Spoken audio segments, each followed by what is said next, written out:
વિક્રમ ઠાકોરની press conference અભિનેતા વિક્રમ ઠાકોરની પ્રતિક્રિયા સામે આવી રાજકારણમાં પ્રવેશ અંગે વિક્રમ ઠાકોરની પ્રતિક્રિયા સામે આવી છે તો વિક્રમ ઠાકોરે જે રીતે નારાજગી દર્શાવી હતી તો તેને લઈ અને હવે હાલ તેમની પ્રતિક્રિયા સામે આવી રહી છે રાજકારણમાં પ્રવેશ અંગે પ્રતિક્રિયા નિમંત્રણ મોકલ્યું આપ આવ્યા નહીં શું કહેશો હા પહેલાં તો કેજરીવાલ સાહેબની વાત તમે કીધી કે ભાઈ એમણે મારો પર ફોન આવ્યો તો વચ્ચે જ્યારે આ મુદ્દો મેં ઉઠાવ્યો ત્યારે ઘણા તમારા જેવા બધા મિત્રો મીડિયાવાળા જ્યારે આવી રીતે ઇન્ટરવ્યૂ કરતા ત્યારે ઈશુદાનભાઈ અહીંયા આવ્યા હતા મને મળવા માટે અને ઘણી વખત ગાંધીનગર આવતા હોય ત્યારે આવે જ છે તો પછી એમની જોડે વાત થઈને પછી 2-4 દિવસ પહેલાં દિલ્હી ગયા હતા તો દિલ્હી જઈને એમણે કેજરીવાલ સાહેબને વાત કરી કે વિક્રમ ઠાકોર એક બહુ સારા એક્ટર છે અને એમના સમાજ માટે અને બધા સમાજ માટે બહુ સારું અત્યારે મુહિમ ચલાવી રહ્યા છે બહુ સારા માણસ છે તો પછી કેજરીવાલ સાહેબે કીધું હશે કે ભાઈ ચલો વાત કરીએ તો પછી એમણે મારી જોડે વાત કરી કીધું કે સાહેબ મેં કીધું બોલો સાહેબ શું હતું કીધું એમણે કે ભાઈ દિલ્હી આતે હો મેં તો મેં બોલા હા ઘણી વખત આવું છું તો કંઈ આવો તો ઇસ બાર આરામ મિલતે હે એમ તો કંઈ વાંધો નહીં મળીશું એટલે વિક્રમભાઈ રાજકારણમાં એન્ટ્રી કરી શકે એવું કહી શકાય અત્યારે ના હજુ ના કહી શકાય ક્યારે કહી શકાશે એવું કે વિક્રમભાઈ એ મીડિયા સામેથી હું તમને કહીશ બધા આવો અને પછી આપણે તમારું બધાની સામે જ કરીશ કે હું આવવાનું છું એમ કહીશ. બે વસ્તુ છે એક 2007ને યાદ કરીએ તો તમે નરેન્દ્રભાઈએ પણ તમને આ પ્રકારની ઓફર કરી હતી આ વખતે તમને આમ આદમી પાર્ટીમાંથી ઓફર આવી છે વિક્રમભાઈ માટે સારો રસ્તો કયો હશે જો કોઈનો હાથ પકડવાનો હોય તો વિક્રમભાઈ કોનો હાથ પકડે પહેલાં તો તમે કહો 2007માં મોદી સાહેબ હતા ત્યારે ઓફર આવી હતી એવું નથી એના પછી ઓફર નથી આવી એના પછી બી ઘણી બધી ઓફર દરેક પક્ષમાંથી મને આવી જ છે અને આવી જ છે અને અત્યારે જ્યારે પણ તમે વાત કરી કેજરીવાલ સાહેબની તો કોઈ ઓફર માટે મને કોઈ ફોન નહોતો કર્યો એમણે પણ ખાલી એમણે કીધું કે ભાઈ આવું તમે સારા કામ કરી રહ્યા છો તો તમારી નામના પણ બહુ સારી છે ગુજરાતમાં તો એકવાર તમે મળો આપણે મળીને રૂબરૂ વાત કરીએ તો મેં પણ કીધું કે તમે ગુજરાત આવો તો તમે પણ આવો ઓફિસે આપણે મળીશું બીજું કોઈ રાજકીય બાબતમાં કોઈ વાત નથી થઈ. હા એ વખતે કેજરીવાલનો સંપર્ક થાય એટલે સ્વાભાવિક છે કે કોઈને પણ એવું લાગે કે ના સ્વાભાવિક છે જો એક વસ્તુ હું તમને કહું પહેલાં બી મને ઓફર્સ જેમ કે આવતી હતી એ રીતે કદાચ એવું પણ બની શકે આમ આદમી તરફથી બી ઓફર મળી શકે મને કારણ કે કોઈ બી પાર્ટી હોય એ ચાહતી જ હોય કે કોઈ સારું સ્ટાર હોય કે કોઈ સારું નામના ધરાવતો વ્યક્તિ હોય અને સ્ટાર હોય અથવા તો પછી કોઈ સામાજિક કાર્યકર બહુ સારો હોય તો અમારી પાર્ટીમાં આવે તો સવાલ જ નહીં કદાચ એમને બી એવું થતું હશે ને બીજા પક્ષોની બી ઘણી વખત મને ઓફર આવતી જ હોય છે તો એમને બી ઈચ્છા હોઈ શકે એવું બની શકે. બીજા પક્ષોની ઓફર એટલે કોની કોંગ્રેસમાંથી ભાજપમાંથી બી ઘણી વખત આવી છે. હાલ ચૂંટણી નથી 27માં ચૂંટણી હા એટલા માટે તમે આ નિર્ણય લેવામાં મોડું કરો છો કે રાજકારણમાં જોડાવાનું મન બનાવી લીધું છે? ના મન નથી બનાવી લીધું બહુ મોડું છે એટલે પણ મેં તો કીધું કે જ્યારે મુદ્દો ઉઠાવ્યો ત્યારે કોઈ રાજકારણના એનો લક્ષ્ય રાખીને મેં આ મુદ્દો ઉઠાવ્યો જ નહોતો એ તો ખાલી એક અમારા કલાકારોનો એક મુદ્દો હતો એને ધ્યાનમાં રાખી આ મુદ્દો ઉઠાવ્યો હતો એમાં કોઈ રાજકારણને કોઈ લેવા દેવા જ નહોતું.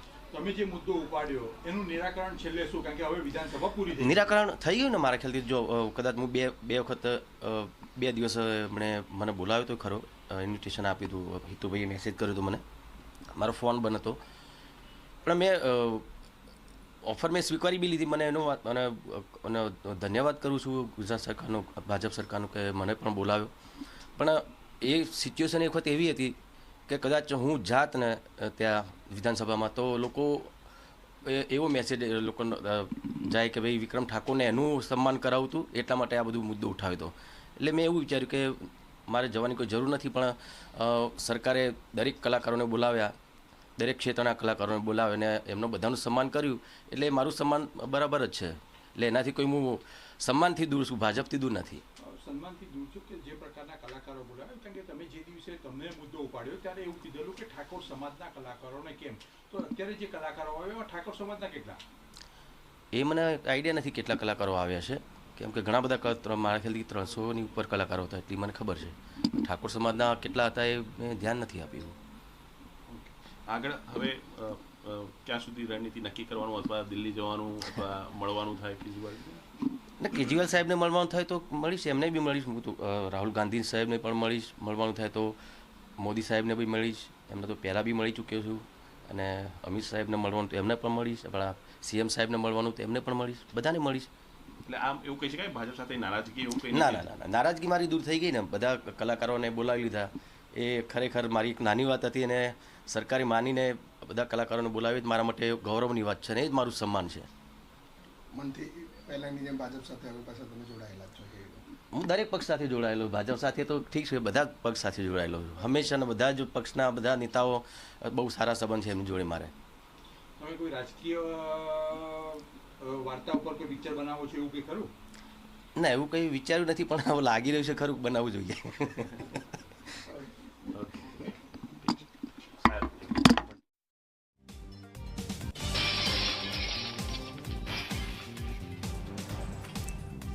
તો સન્માનથી દૂર છું, ભાજપથી દૂર નથી. વિક્રમ ઠાકોરની પ્રતિક્રિયા, ભાજપ સાથે મારી કોઈ નારાજગી નથી.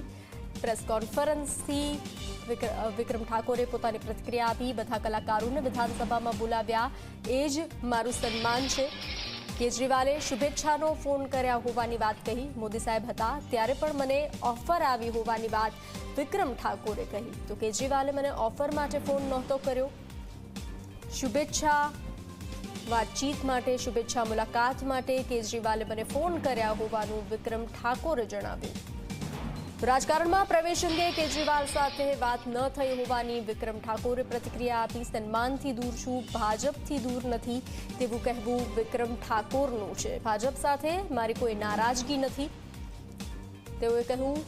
મોદી સાહેબે પણ મને ઓફર કરી હતી. બધા કલાકારોને વિધાનસભામાં બોલાવ્યા, એ જ મારું સન્માન છે. રાજકારણમાં પ્રવેશ અંગે વિક્રમ ઠાકોરની પ્રતિક્રિયા સામે આવી છે. જે રીતે નારાજગીનો વિડીયો સોશિયલ મીડિયામાં અપલોડ કર્યો હતો. ઈસુદાન ગઢવી સાથે મારી મુલાકાત થઈ હતી તેવું કહેવું, તેવી પ્રતિક્રિયા વિક્રમ ઠાકોરની સામે આવી છે. અરવિંદ કેજરીવાલ સાથે ફોન પર વાત થઈ હોવાનું તેઓએ જણાવ્યું. મોદી સાહેબ હતા ત્યારે પણ મને ઓફર આવી હોવાની વાત કરી છે વિક્રમ ઠાકોરે. તો કેજરીવાલ મને ઓફર માટે ફોન નહોતો કર્યો, માત્ર શુભેચ્છા મુલાકાત માટે ફોન કર્યા હોવાની વાત વિક્રમ ઠાકોરે જણાવ્યું. વિક્રમ ઠાકોરે પ્રેસ કોન્ફરન્સ કરી હતી. ઠાકોર સમાજને અવગણના કરવામાં આવી તેવો વિડીયો તેઓએ અપલોડ કર્યો હતો. નારાજગી વ્યક્ત કરી હતી. વિધાનસભાની કામગીરી દરમિયાન જે કલાકારોને બોલાવવામાં આવ્યા હતા તેમાં તેમનું નામ ન હોવાથી વિડીયો અપલોડ કર્યો હતો. રોષ વ્યક્ત કર્યો હતો, નારાજગી વ્યક્ત કરી હતી. ત્યારબાદ તેઓની પ્રતિક્રિયા સામે આવી હતી, અને હવે ફરીથી કેજરીવાલે ફોન કર્યા હોવાનું સામે આવ્યું છે. ત્યારે વિક્રમ ઠાકોરની પ્રતિક્રિયા સામે આવી છે. ભાજપ સાથે મારી કોઈ નારાજગી નથી તેઓનું કહેવું છે. રાજકારણમાં પ્રવેશ અંગે વિક્રમ ઠાકોરની આ પ્રતિક્રિયા સામે આવી છે. ઈસુદાન ગઢવી સાથે મારી મુલાકાત થઈ હોવાની વાત વિક્રમ ઠાકોરે કરી હતી. રાજકારણમાં ન આવવાની વાત કરી હતી. અરવિંદ કેજરીવાલ સાથે ફોન પર વાત થઈ હોવાની વિક્રમ ઠાકોરે વાત કરી. મોદી સાહેબ હતા ત્યારે પણ તેઓને ઓફર આપવાની વાત કરી હતી. ત્યારે પણ ઓફર આવી હતી તેવી વાત કરી. કેજરીવાલ મને ઓફર માટે ફોન નહોતો કર્યો, શુભેચ્છા મુલાકાત માટે ફોન કર્યા હોવાની વાત કરી હતી. તો જે રીતે વિક્રમ ઠાકોરની પ્રતિક્રિયા સામે આવી છે, અભિનેતા વિક્રમ ઠાકોરે પ્રતિક્રિયા આપી છે. અભિનેતા વિક્રમ ઠાકોરની રાજકારણમાં પ્રવેશ અંગે જે ચર્ચાએ જોર પકડ્યું હતું તેને લઈ પ્રતિક્રિયા સામે આવી.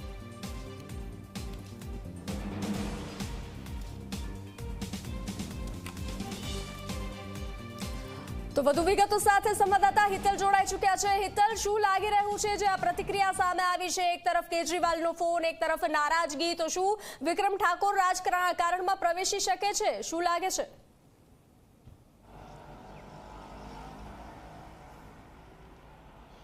જી ચોક્કસ, વિક્રમ ઠાકોરે રાજકીય જવાબ આપ્યો છે. એ રાજકારણમાં હાલના તબક્કામાં પ્રવેશવાના નથી.